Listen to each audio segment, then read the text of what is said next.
الفلاسفة قالوا عن الضحك إن هو طابع اجتماعي، أما التراجيديا فهي طابع فردي.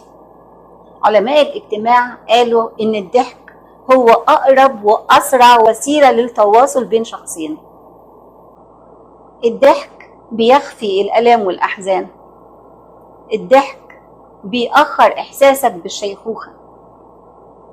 دايما اضحك علشان الدنيا تضحك لك.